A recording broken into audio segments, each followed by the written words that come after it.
Well, there was media morning here at Newmarket, and by gee, there was some media here to see one horse and one horse only, of course, Black Caviar. Jeff O'Connor representing the stable. I think you've done 426 interviews as of last count, Jeff. It's quite an interesting view of what's happening here with Black Caviar. That was pretty busy out there. Just the different areas where they're all coming from. They're not all racing media. Just as we saw, Bloomberg and things like that was a bit different. I wonder what Bloomberg's interest would be in Black Caviar, apart from sort of commercial monetary. Yeah, probably getting people into racehorses. If that works, that's good. Yeah. You've seen media this morning from all over Europe, as you say, and non-racing media have had commercial networks from back in Australia trying to get their stories up for the 6 and 7 p.m. news. So that's all positive, isn't it? It is, yeah. If everyone's following one horse from Australia, it's got to be good for our country, yeah. What about when you pick up the Racing Post and there's double page spreads in the first couple of days we've been here, and she's on the front page every day, and I suppose it puts us into some sort of perspective about how well known she is. Yeah, definitely. You'd like to think it's not all about the winning streak. It is an interest story, and it's great that they've taken to her as much as we'd hoped he would. We always hoped that everyone would love her, and it's not always about us versus the Poms and all that kind of thing, and they adore their horses. That's good. And you've seen it back home in Australia from first hand. I mean, you're obviously answering the phones there when there's so many requests and inquiries coming in. But to see it happen here on such a large scale this morning, it is amazing.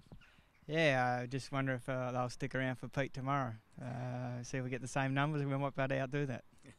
And you've seen her this morning. I mean, obviously she's just ticking over in terms of where she's at fitness-wise. Tony and Pat obviously done a great job with her in the time that she's been here. Tony and Pat have done a terrific job just maintaining her. I saw her yesterday for the first time in a week, and she looked like she hadn't missed a beat without galloping at all, and copping a trip. So they've done a terrific job maintaining her. She looks, I mean, obviously Peter's mantra was always to get her here fit and not having to do much work, and that seems to be bang on now. Yeah, over history, that looks at what's been the most successful of the Australian horses.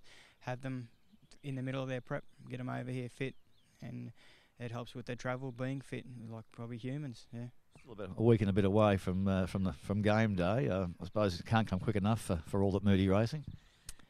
Yeah, I still want to enjoy the Ascot week as you and everyone else does. It is a great week to be here and have that at the end of the week. That's the icing on the cake for us. Yeah.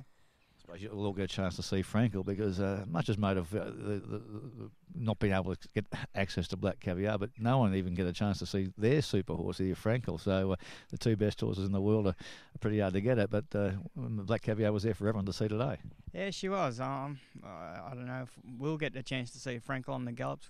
Maybe not. Yeah, I'm not sure. It would be good if we could have a look at him, but a lot of that has been made about the two horses. I know on the highlights package at the dinner last night, there was more highlights on Black Caviar's reel than his. So, yeah.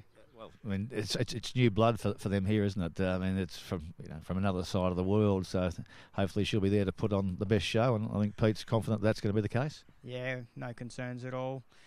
Yeah, I think they've acknowledged their horse has got 10, and so they're thinking, well, this one's got 21, so it's probably blowing their minds as much as ours. Yeah. You haven't helped Hortensia out because everything was going to run against Black Caviar's now running against Hortensia. Do you do much work on opposition that might come up against Black Caviar? We did a little bit earlier in the year of what could be heading to the race, and it's been a little bit the same old story. If we say we're going to a race, a lot of people will look at a different race. I know Matt Chapman, we had a chat with him earlier in the year in Adelaide, and he was very positive for us winning this race. He didn't think there was opposition here. You can only do your form so much and your maps and all that, and the rest of it's luck on the day. But you hope that when she comes out and wins, they say, oh, well, she only beat moderate opposition. Well, that's what the best the UK could throw up at her. Yeah, that's right. We've had to deal with that with her for probably the past year. There has been a lot of exceptions in the races she's ran in, and if you look back through her record, there's been a lot of horses that come out and win a Group 1, and we just saw on Saturday, Midsummer Music placed behind her at Flemington and wins a Group 1. So if that keeps happening, we'll look back at the archives over the years and think, look back and see what she beat. Yeah. Well, obviously, the Diamond Jubilees have been a goal for over 12 months now, and the owners have dictated Peter's focus towards that. They all get into town later in the week, and so do the Aussie Tour group, so it's also building momentum, isn't it? Yeah, the tour groups, yeah. I hate to think how many numbers are actually going to be in the area. Yeah, the pubs in Newmarket could be a bit busy, and even down at Ascot, I'm sure they'll be making themselves known and heard. Yeah. And she's obviously here now, but there's a July Cup option for her. Personally, I wouldn't think Pete's going to take that, but I suppose it's there if something goes awry, I suppose, at Ascot. Yeah, the timing's there for her for that race to be a realistic target, but I think it comes down to a horseman's call if she runs in it, with Pete and Tony making that call. This will be 9 runs in, so that's a long year. Even though we've broken it up with 2 and 3 race preps, it's still been a long year, and we'd like to think we could get home to Melbourne for the spring. Yeah, Pete's very keen on that, and obviously options there: Manikato, Patnack, and possibly Hong Kong. Look, 3 realistic options for her if all goes well. Yeah, everything we've put in place with the time frame here, that even if she doesn't run in the July Cup, she may even stay here for that time and then go back and straight into work for those races. Pete's always said she doesn't have to come here and prove anything because she's done it. It's 21 for 21, but you'd still love to knock them off and just show that the world of talent she has. Yeah, definitely. I'd personally like to see Pete achieve a win at Ascot.